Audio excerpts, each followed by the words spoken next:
from them. And now we want to check in with meteorologist Payton Malone, who has an update for us as well. Yeah, guys, thank you. This is the 1 p.m. update, and we'll start off with some good news. This thing is not strengthening quickly right now, and in fact, we have not seen any change with the 1 p.m. update, so that's the good news. It still looks like dry air is doing a number on this thing. It's been in recovery mode all morning long, so it's still hanging on. The pressure did not change. That's great. The movement sped up to 9 miles an hour. It was at 8 at the last hour, but winds are still 65, and we still officially have Tropical Storm Francine. So once again, that dry air that got pulled into this thing overnight really did a number on it, and it's still in that recovery mode. You can see there it does have a well-defined circulation.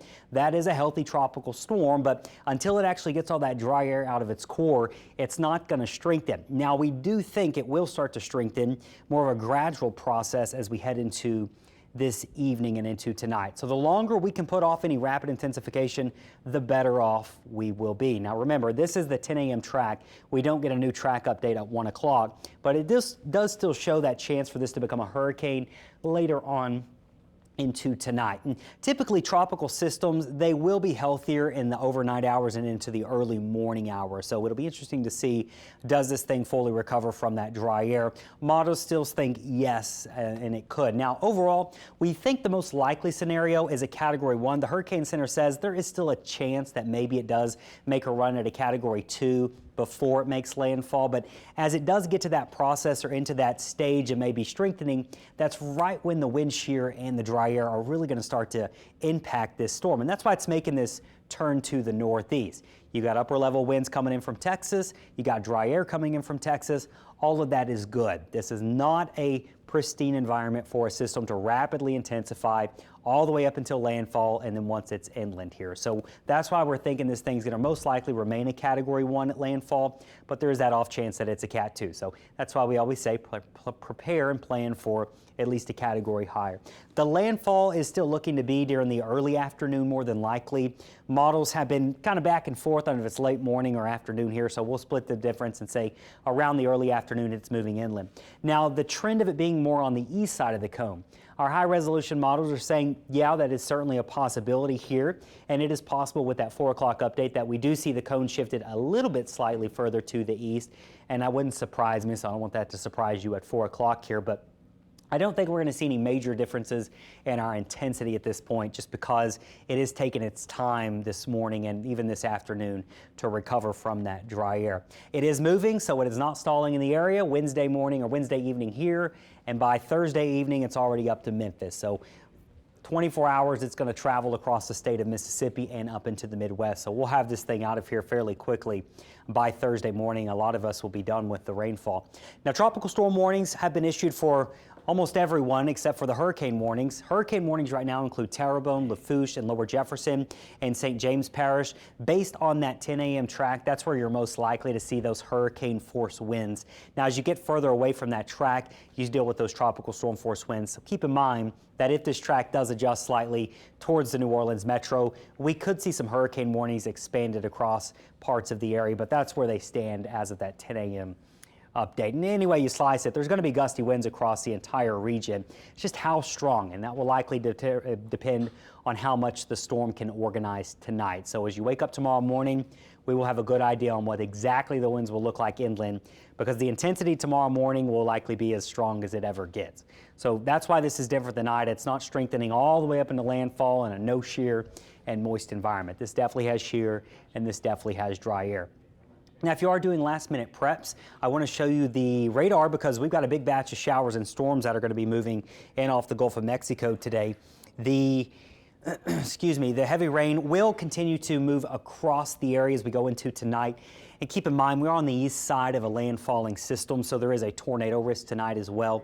Before you head to bed, it's a good idea to make sure, if you have a weather radio, that thing's plugged in or got a battery in it, or just simply make sure your smartphone alerts are on, just in case a tornado warning is issued for your area. So you're not only talking about the wind, the surge, the heavy rain, but also that tornado risk on the east side of the storm. Our storm surge warnings here, no big changes with any of this either, and I don't think we're going to see any big changes at 4 o'clock. Storm surge warnings issued basically for everywhere that touch water. I've had a lot of questions, and we always get these questions when we have a storm. Am I safe in the city of New Orleans? Am I safe on the West Bank? Yes, if you're inside the levees, you're not going to have any problems with this type of storm surge. Now, if you're outside the levees, like out towards Venetian Isles and Lake Catherine, those areas, 3 to 5 feet of water is manageable. You will likely see some roads go underwater, but it's not going to be anything that is extremely high that you've never seen before.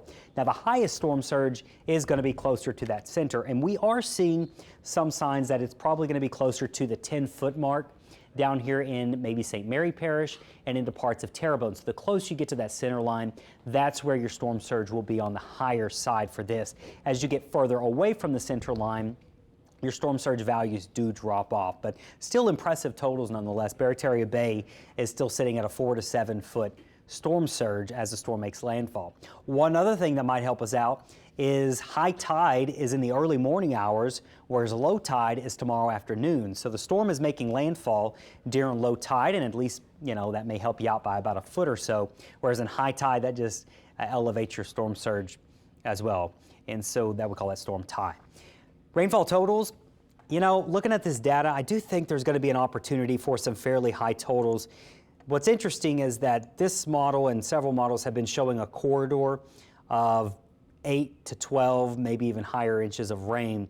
That's not going to happen everywhere. It just doesn't look like that type of setup. But the northern side of Francine is likely to maintain the storms and the heavy rain.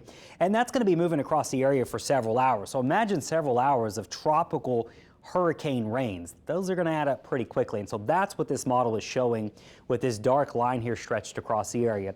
Where that exactly happens, we can't lock it in just yet. I wouldn't say it's going to happen exactly there. The earlier update with this model was further to the north. It's been shifting around, but it does show you that we could see this somewhere across the area, and this storm is definitely capable of dropping a localized area of 8 to maybe 12 inches of rain. And then outside of that, you get into some manageable totals. Yes, heavy rains, but we can handle 3 to 6 inches of rain if it is spread out over a time period. I just want to mention, if you are watching us on the North Shore and you live near our rivers, we do have flood watches for all of our rivers because they will likely rise. Not only are we expecting heavy rains that can cause river flooding, but keep in mind the lake is going to be backing up, and so the rivers won't have anywhere to drain. If storm surges 3 to 5 feet in the lake, that only adds on to our rivers being swollen. So if you live along the Chuticabuff, the Chavunkta, the Tangipahoa River, the Bogafalaya, all those rivers will likely see rising waters. And I think the highest is more than likely going to be on Thursday. So we will be keeping an eye on those. As water tries to drain into the lake, it'll be a slow process because the lake is so swollen as well, and that backs up into the rivers. So a quick preview of the 7-day forecast before we get to 1 o'clock here. We are watching for rain showers today. Last minute preps, you're not dealing with any major winds today. The winds will steadily pick up on Wednesday, probably the worst as we go into Wednesday afternoon and Wednesday evening, and then things do settle down into Thursday. So Thursday's looking okay as the storm system pulls away. It'll be up around Memphis by Thursday afternoon, it looks like. And then Friday and Saturday, not too bad. And then we head into the weekend here with some lower humidity because the storm's passing by. It's going to drag some dry air behind it. And so the weather overall not looking too bad as we head into the end of the week, guys.